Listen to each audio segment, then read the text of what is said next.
வணக்கம் ஃப்ரெண்ட்ஸ். இன்னைக்கு வந்து சூப்பராக பொடலங்காய் பொரியல் எப்படி பண்ணுறதுன்னு பார்க்கலாம் வாங்க. இன்க்ரீடியன்ட்ஸ் எல்லாம் சொல்லிடலாம் வாங்க பார்க்கலாம். பொடலங்காய் வந்து நல்ல ஒரு நீர் சத்து நிறைஞ்ச காய். நீர் சத்தும் நார் சத்தும் வந்து நிறைய இருக்குது பொடலங்காயில்.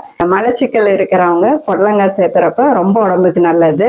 நல்ல டேஸ்டாக வந்து ஈஸியாக எப்படி பண்ணுறதுன்னு பார்க்கலாம் வாங்க. மீடியம் சைஸ் பொடலங்காய் வந்து கழுவிட்டு அப்புறம் கட் பண்ணுங்க. ரொம்ப கிளீன் பண்ணணும் அதையே அப்படின்ட்டு அவசியம் இல்லை. ஓரளவு வந்து கிளீன் பண்ணிட்டு கட் பண்ணிக்கோங்க. பெரிய வெங்காயம் ஒன்று கொஞ்சம் சின்னதாக கட் பண்ணிக்கோங்க, பொரியலுக்கு அப்போ தான் நல்லாயிருக்கும். கறிவேப்பிலை கொஞ்சம், பச்சை மிளகாய் ஒரு 3 கட் பண்ணி வச்சுருக்கேன். வடைச்சட்டி காஞ்சிருச்சு. 1 ஸ்பூன் வந்து கடலெண்ணெய் ஊற்றுறேன்.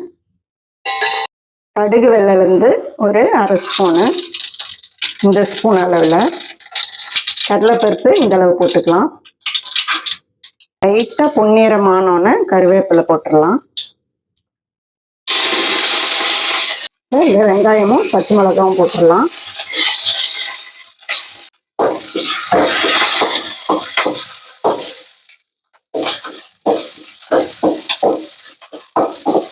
வதங்கும் போது உப்பு போடுறப்ப ஒரு நல்ல டேஸ்ட் கிடைக்கும். நைஸ் உப்பு போடுறேன்.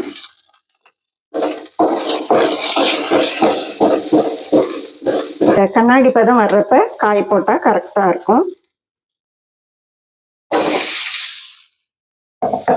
காய் வந்து எப்பயும் நல்லா எண்ணெயில கொஞ்சம் வதங்கிட்டு அப்புறம் வேக விடுறப்ப, தண்ணி ஊற்றி அதுக்கப்புறம் வேக விடுறப்ப நல்ல ஒரு டேஸ்ட் கிடைக்கும். அதனால ஃபர்ஸ்ட் இந்த எண்ணெயில கொஞ்சம் வதக்கிடுங்க. உடம்புக்கு நல்ல குளிர்ச்சி கொடுக்கும் இந்த பொடலங்காய். வயிற்றையும் வந்து நல்லா சுத்தப்படுத்தும்.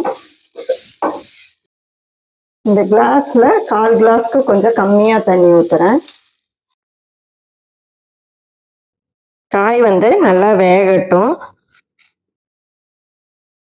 காய் வெந்ததும் பார்க்கலாம். காய் வந்து நல்லா வெந்துருச்சு. இது கொஞ்சம் வந்து துருவின தேங்காய் போட்டு கிளறிட்டு சாப்பிட வேண்டியதுதான்.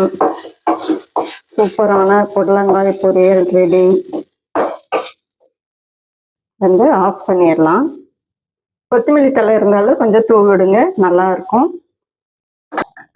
நான் வந்து இந்த வெந்தய சாப்பாட்டுக்கு தான் வந்து இந்த பொடலங்காய் தொட்டு கரெக்ட் பண்ணியிருக்கிறேன். வெரைட்டி ரைஸ்க்கு நல்லா மேட்ச் ஆகும். நீங்கள் வந்து வெந்தய சாதத்தோட வீடியோ வந்து பார்க்கணுன்னா செட்டிநாடு கொடி ரெசிபியில் போய் பாருங்கள். கண்டிப்பாக இது வந்து ட்ரை பண்ணுங்கள், நல்லா டேஸ்டாக இருக்கும். இது இப்போ சாப்பிட்டு பார்க்கலாம். பொடலங்காய் பொரியல் சாப்பிட்டு பார்க்கறதுக்கு முன்னாடி செட்டிநாடு கொடி ரெசிபியோட டிப்ஸ் என்னன்னு பார்த்துடலாம். லூஸ் மோஷன் இருக்கிறவங்க வந்து கசகசா வந்து ஒரு 3 ஸ்பூன் வந்து எடுத்து வறுத்துட்டு நாட்டு சர்க்கரையோட கலந்து 3 வேளை சாப்பிட்டீங்கன்னா அந்த லூஸ் மோஷன் வந்து நின்றும். இது இப்போ சாப்பிட்டு பார்க்கலாம். சூப்பராக இருக்குது ஃப்ரெண்ட்ஸ். வெரைட்டி ரைஸ்க்கெல்லாம் அல்டிமேட்டாக இருக்கும். கண்டிப்பாக ட்ரை பண்ணுங்க.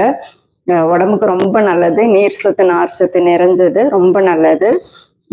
செட்டிநாடு கொடி ரெசிபி சப்ஸ்கிரைப் பண்ணுங்க, கமெண்ட் பண்ணுங்க, லைக் பண்ணுங்க, ஷேர் பண்ணுங்க. டாட்டா.